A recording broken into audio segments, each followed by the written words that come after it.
Hello friends, welcome to I exam B. आज हम लोग बात करेंगे आरबीआई राजभाषा, ईसीजीसी, नेबार्ड और आईबीपीएस एसओ में वाक्य अनुवाद के विषय में।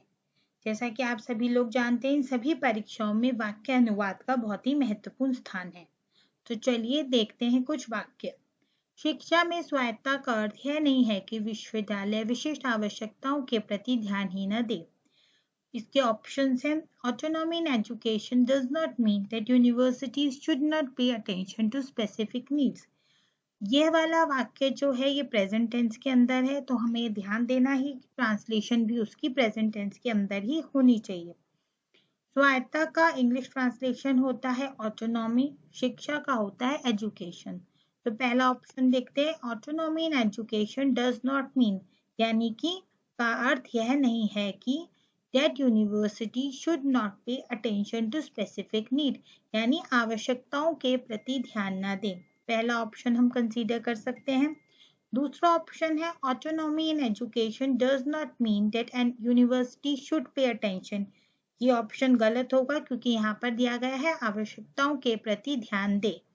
तीसरा ऑप्शन है autonomy in education means that university should not pay attention to specific needs। ये ऑप्शन भी गलत होगा क्योंकि यहाँ पर दिया गया है स्वायत्तता का अर्थ यह है कि। फोर्थ ऑप्शन है autonomy in education does not mean that universities should pay attention to specific need. यहाँ पर दिया गया है कि बहुत सारे विश्वविद्यालय, यहाँ पे एक विद्यालय की बात नहीं करी गई है, बहुत सारी यूनिवर्सिटीज की बात की गई है, तो ये वाला ऑप्शन भी गलत होगा। तो इसका सही आंसर होगा ऑप्शन ए, यानी कि autonomy in education does not mean that university should not pay attention to specific needs. दूसरा वाक्य है संस्कृति एक पौधे या बगीचे की खेती है, ना कि इसकी जड़ों का उन्मूलन। उन्मूलन का अर्थ होता है इरेडिकेशन और संस्कृति का इंग्लिश ट्रांसलेशन होता है कल्चर। तो इसका पहला ऑप्शन है culture is the cultivation of a plant and garden not the eradication of its root, यानी कि culture is the cultivation of a plant and garden. यहाँ पर बोला गया है पौधे और बगीचे, जबकि वाक्य में है पौधे या बगीचे। दूसरा ऑप्शन है culture is the cultivation of a plant और garden not the eradication of its roots, यानी कि पौधे या बगीचे की खेती है, ना कि इसकी जड़ों का उन्मूलन। तो ये वाला ऑप्शन यहाँ पर हो सकता है। तीसरा ऑप्शन है culture is the cultivation of a plant और गार्डन नॉट द इनैक्टमेंट। ये वाक्य गलत होगा क्योंकि इनैक्टमेंट का अर्थ होता है कानून। Culture is the cultivation of a plant and garden either, यानी कि पौधे या बगीचे या उसकी जड़ों का उन्मूलन। तो यह वाक्य भी गलत होगा। तो यहाँ पे सही ऑप्शन है आंसर बी, यानी कि culture is the cultivation of a plant और garden not the eradication of its root. Third वाक्य की तरफ आते हैं।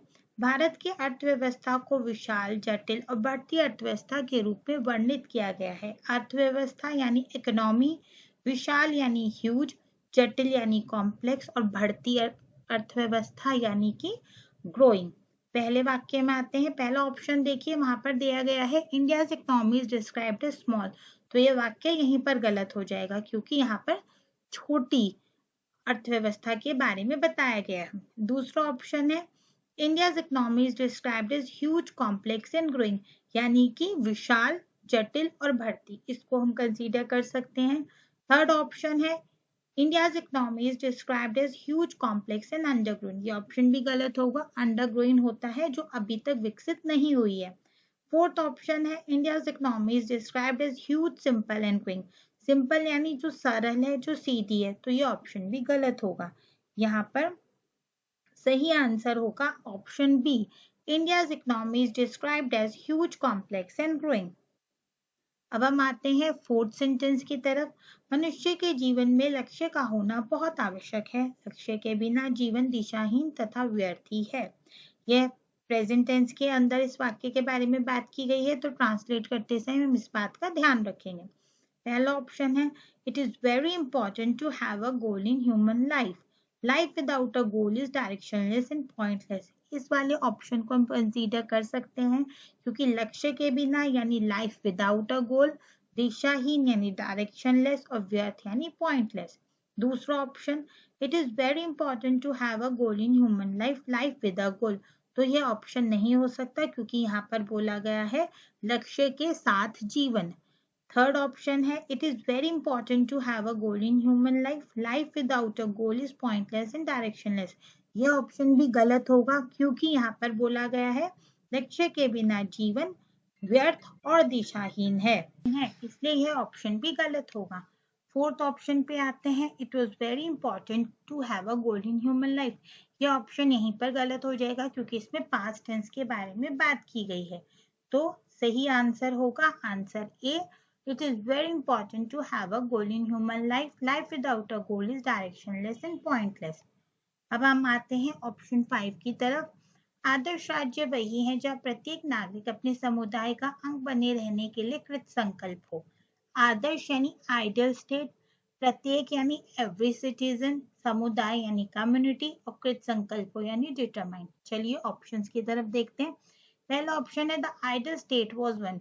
ये ऑप्शन गलत होगा क्योंकि यहाँ पर पास्ट टेंस के बारे में बात की गई है। B option, the ideal state is one where no citizen. ये ऑप्शन भी गलत होगा क्योंकि यहाँ पर बोला गया जहाँ कोई भी नागरिक नहीं।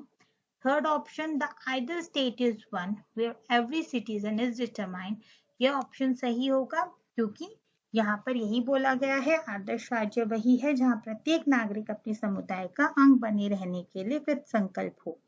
फोर्थ ऑप्शन है the ideal state is one where every citizen wants to remain a part.